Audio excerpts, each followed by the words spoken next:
We go back to football here on First Take. Sam Darnold quieted the haters over the weekend, completing 25 of 36 passes for 346 yards and 3 touchdowns to take down the Los Angeles Rams and advance to the Super Bowl. Darnold had the deep ball going all game long. He went 7 of 11 for 164 yards and 2 touchdowns on passes thrown 10 or more yards downfield. Meanwhile, in just his second season in the NFL, Drake Maye has helped the Patriots return to the Super Bowl for the first time since 2018. In the regular season, Maye led the league in total QBR, completion percentage, yards per attempt. Maye closed at plus 160 to win the MVP, according to DraftKings Sportsbook, the second favorite only behind Matthew Stafford.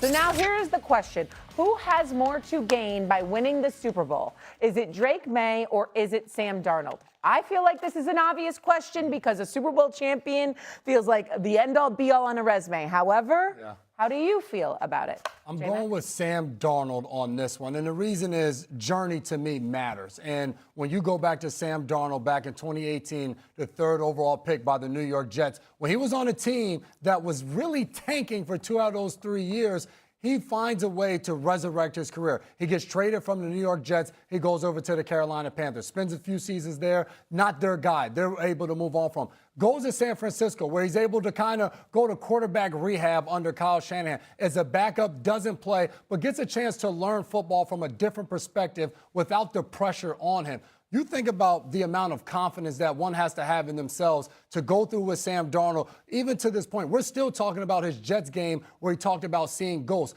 Those things live with you within a career. He was able to overcome that, goes over to the Minnesota Vikings, has a good year. And even at the end of that year, his final 2 games, they decide to tell him to kick rocks and move on. They're going with the rookie quarterback coming off a year of injury and J.J. McCourty. So now he ends up with the Seattle Seahawks.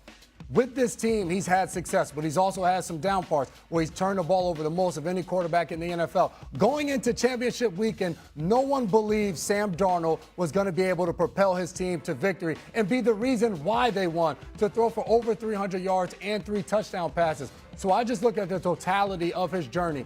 5 different teams for a 3rd overall pick to now be in the Super Bowl, to be victorious in that game against a Drake Maye in his 2nd year who's in the MVP conversation. Mike Vrabel has a chance to not only win the Super Bowl as a player with the New England Patriots, but also as a coach, would be the first one to do that in NFL history. So many things have been stacked against Sam Darnold since his time with the New York Jets. For him to be victorious, I think means so much more. Drake Maye in only year 2, there's still so much time. First year with Vrabel, for him to be able to get on this stage again. For Sam Darnold, I feel like the moment is now and he has to show up. Don't you dare be biased because he's a Tar Heel Saturday. Don't you dare.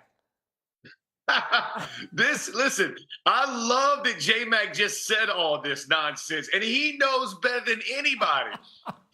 Drake Maye has so much more. He is in the place where Tom Brady now has a statue, where Robert Kraft and his organization has hoisted trophy after trophy after trophy. He's in year 2 with, to your point, Mike Vrabel, a storied portion of the 3 different championships, and now he gets to win it in year 2. He can quickly put himself into the conversation with Patrick Mahomes, right? You start winning time after time after time and get the MVP, even if he doesn't win the MVP. If he's second in the MVP, but their team wins, it puts him in a different stratosphere. And how can you be a Patriot and say there's a bright future? You don't know what the future holds. You and I both know that's some nonsense. Now is the future. Bro, you better go win right now and put yourself in that conversation where you can put your career at a different trajectory. I love and respect the heck out of what Sam Darnold has done.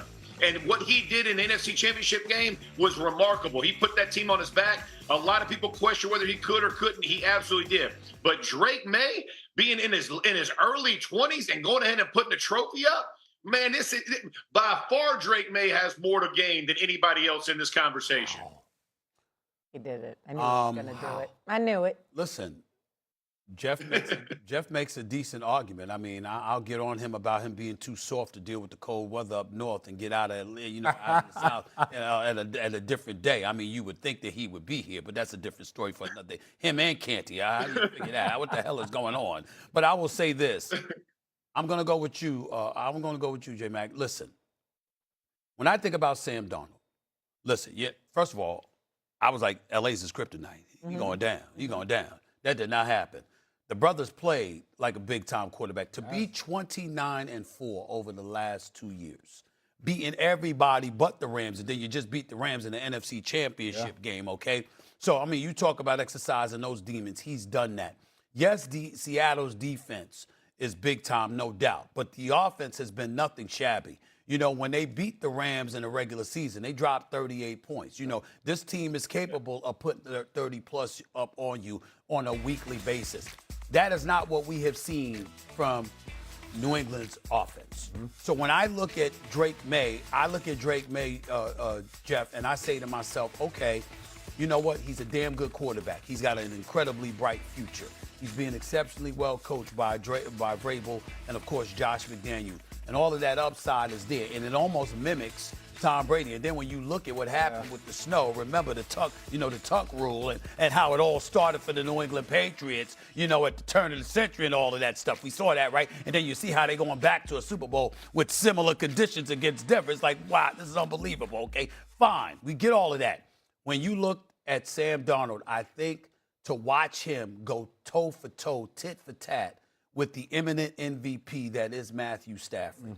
I think that's what really closes the deal. If he wins this Super Bowl, you've got to look at Sam Darnold completely differently. Yep.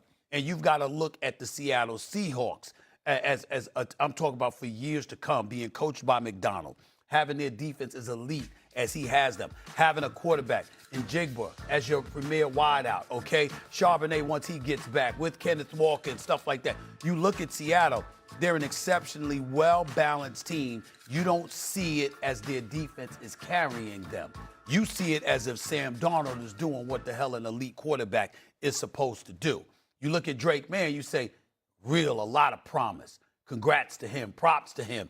And he'll continue to grow and get better. But you do look at the two teams a little bit differently. And that's why I would go to Sam Darnold as the answer to this question. It feels a little, no offense, Saturday, a little obvious to me because the narrative could completely change around Sam Darnold with a win. If they go out in the Super Bowl, let's say, and the Seahawks and Sam Darnold, they turn it over, they don't look good on offense, we're going to sit here and be like, dang, same old thing. Whereas Drake Maye goes out and he doesn't have a good Super Bowl, doesn't play well, we're going to be like, well, we'll see him next year. They have the quarterback, they have the coach, they're in it for the long haul. It's a completely different narrative shift between these two temes.